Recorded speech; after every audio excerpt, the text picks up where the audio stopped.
दीना के मेन बाजार में तजावजात के बायस शहरियों को शदीद मुश्किलात का सामना है। मकामी अफराद के मुताबिक रेडी बानों और कुछ दुकानदारों ने फुटपाथ और सड़क पर कब्जा जमा रखा था, जिससे रास्ता तंग हो गया था और खवातीन समेत पैदल चलने वालों को परेशानी का सामना रहा। इत्तला मिलने पर बल्दिया दीना की टीम मौके पर पहुंची और कार्रवाई करते हुए फुटपाथ और सड़क को खाली करा दिया। हुकाम का कहना है कि शहरियों की सहूलत के लिए तजावजात के खिलाफ कार्रवाई जारी रहेंगी। रिपोर्ट कैसर महमूद दीना और आप देख रहे हैं आज तक। आप देख रहे हैं आज तक न्यूज, खबर सच के साथ।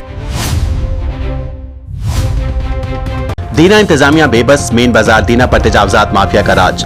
दीना के मेन बाजार में रेडी बानों ने फुटपाथ और सड़क पर कब्जा जमा लिया, जिससे शहरियों का गुजरना मुश्किल हो गया। तफसीलात के मुताबिक दीना के मसरूफ तरीन इलाके मेन बाजार में रेडी बानों ने फुटपाथ और सड़क के बड़े हिस्से पर अपनी रेडियां और ठेले लगा रखे हैं। इस सूरत हाल के बायस पैदल चलने वालों को मुश्किलात का सामना। बाजार में हर वक्त रश की सूरत हाल है, जिसके बायस खवातीन सख्त परेशान है। बाजार का रास्ता 23 फुट है, जबकि तजावजात की वजह से रास्ता 6 से 8 फुट रह गया है। कुछ दुकानदारों ने अपनी अपनी पार्किंग भी बाजार में बना ली है। बाजार में वारदातों में भी इजाफा हुआ है। मीडिया टीम ने इस मसले की निशानदेही करते हुए बल्दिया दीना को मौके पर बुलाया। इत्तला मिलने पर बल्दिया की टीम फौरी तौर पर मौके पर पहुंची और कार्रवाई करते हुए सड़क और फुटपाथ को रेडियो से खाली करवा दिया।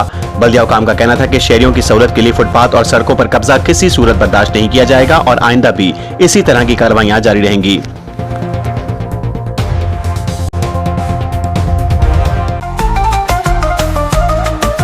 आज तक न्यूज, खबर सच के साथ।